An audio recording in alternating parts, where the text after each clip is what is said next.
Eu acho que aquela primeira impressão assim de quando tu entra e diz, bah, é mulher. Quando eu comecei, não tinha nem vestiário feminino nos clubes.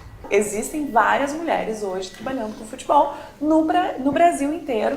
Não é uma coisa mais de outro mundo como era muito tempo atrás. No mundo que eu vivi, que é o mundo do jornalismo esportivo, no que diz respeito ao espaço das mulheres, mostrou sempre um machismo muito bem caracterizado. Mas ainda tem poucas meninas que se animam assim nas federações. Eu não posso exigir que uma mulher venha fazer o curso, né? É que a procura pelo curso são muito poucos em relação ao homem.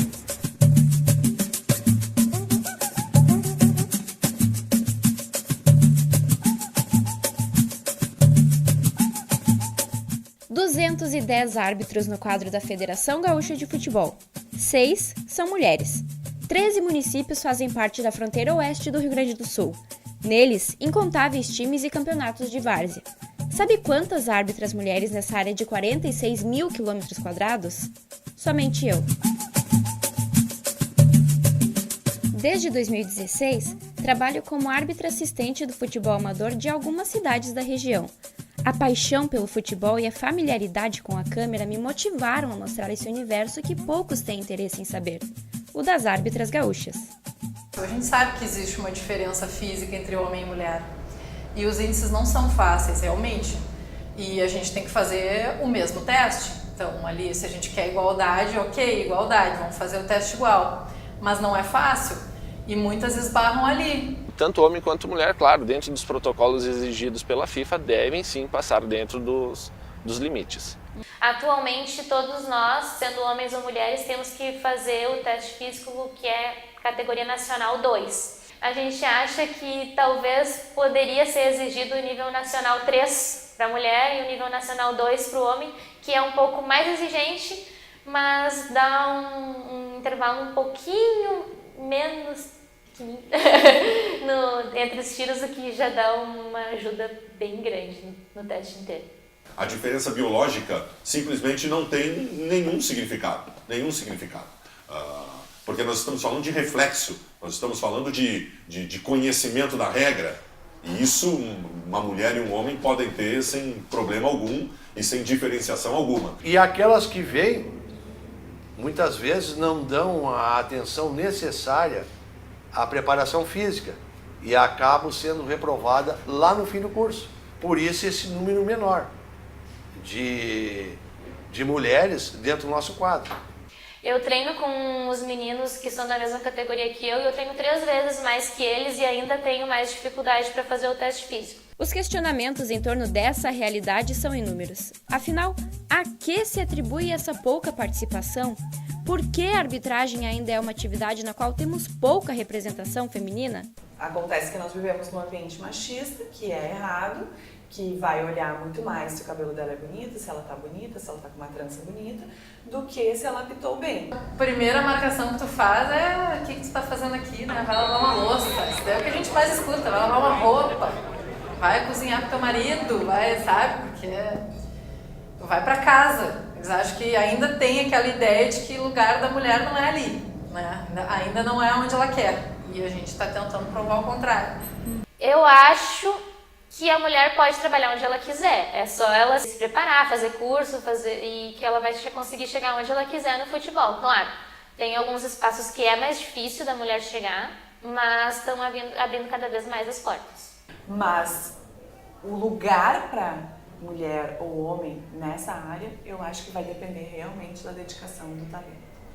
Eu acho que tem poucas meninas se interessando no momento também para entrar.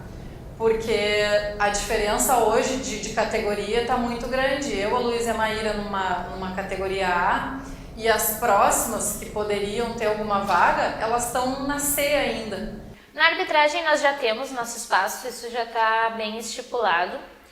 A gente já consegue ver algumas mulheres como presidentes de clubes e pelo menos nas categorias de base a gente já vê mulheres trabalhando na preparação física como técnicas e como preparadoras de goleiro. Isso a gente vê bastante trabalhando por aqui, pelo menos aqui no Rio Grande do Sul. Hoje no Campeonato Brasileiro, né, tem uma maior abertura para as mulheres, principalmente após Ana Paula de Oliveira, né? Que infelizmente ela foi marcada por um erro, mas aí mesmo abriu já a porta para outras assistentes. Hoje nós temos a Tatiane Silotti lá de São Paulo, nós tínhamos a Fernanda ali de Santa Catarina, enfim, que sofreu muito, né, por causa de um erro também. Se fosse no caso do masculino, não daria nada, né?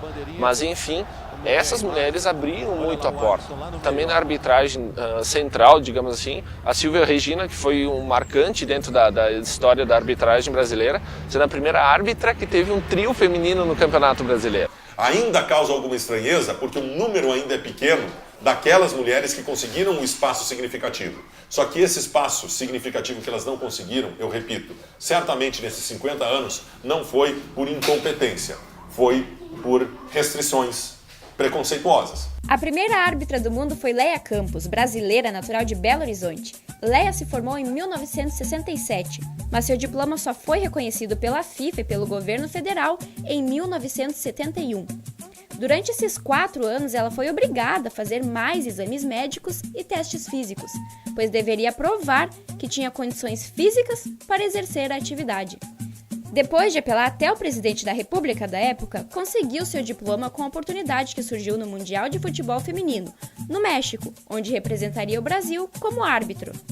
Eu acho que sim, ainda existe cargos de chefia mulher em menor quantidade, mas eu acho até pela qualificação, né? A gente vê poucas mulheres que se dedicam e escolhem aquele rumo da carreira para dar, né? Talvez até por enxergar que não tem um espaço, se acanha, não vai.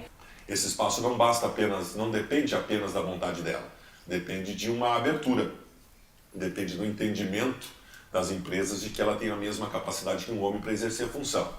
E isso ainda vai demorar um pouco. Não existe uma restrição de que a mulher tem que ser assistente, não pode ser árbitra, mas acho que em função do crescimento maior de chegar a trabalhar numa Série A do Brasileiro e tudo mais, o fato de ser assistente é um facilitador. Eu acho que por isso que as mulheres acabam escolhendo ser assistente. A gente entra meio destinada a ser assistente, mas lá no curso eles nos deram uma opção, perguntaram o que a gente queria ser. Eu fiz a opção por ser assistente lá. A oportunidade é dada sim a todas, né? Claro que se uma oportunidade vem como um cavalo galopando, né? De todos os cursos que eu fiz, só apareceu uma guria que queria ser árbitra. E ela rodou no teste físico.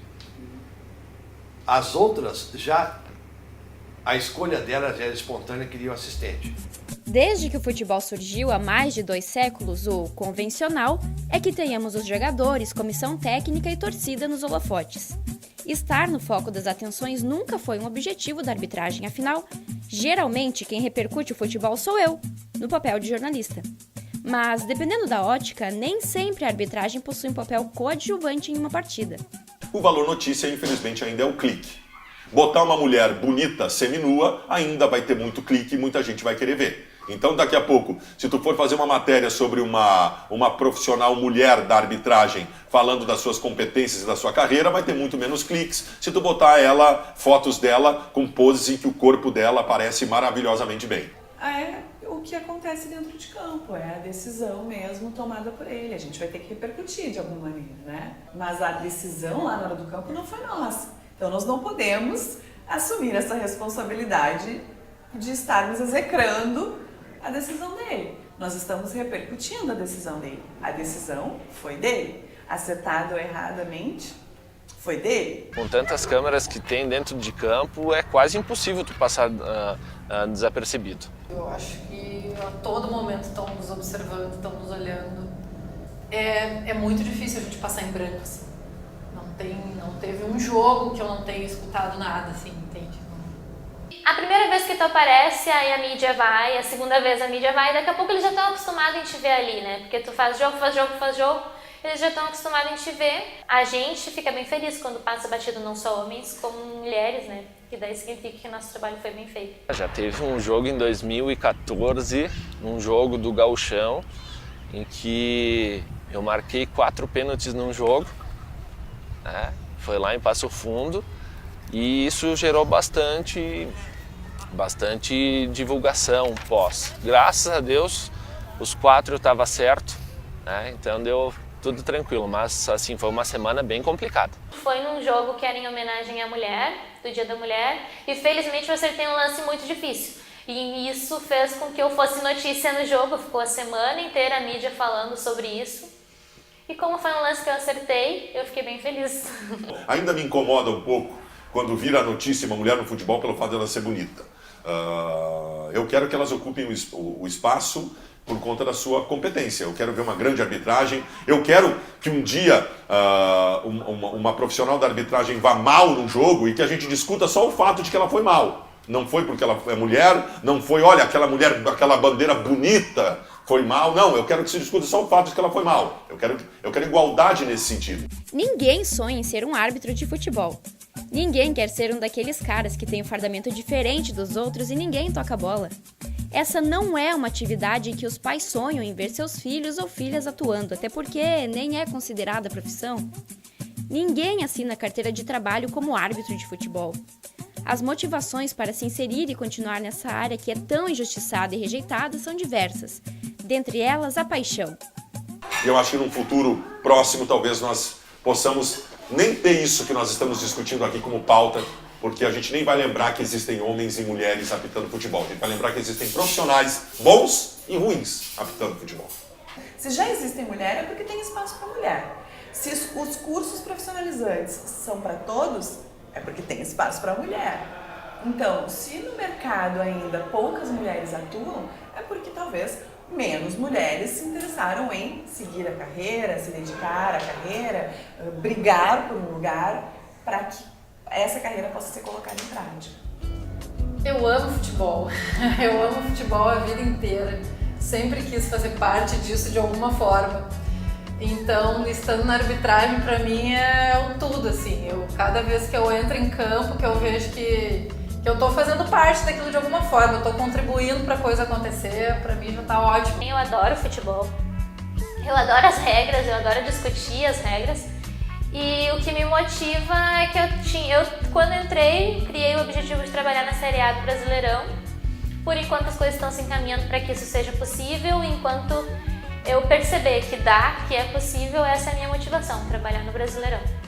Eu acho que tu tem que gostar do que tu faz. Eu gosto disso, daí sim eu brigo pra mostrar que eu posso, porque eu quero fazer isso. E ninguém vai me impedir. É assim que ela é, metade futebol, metade mulher.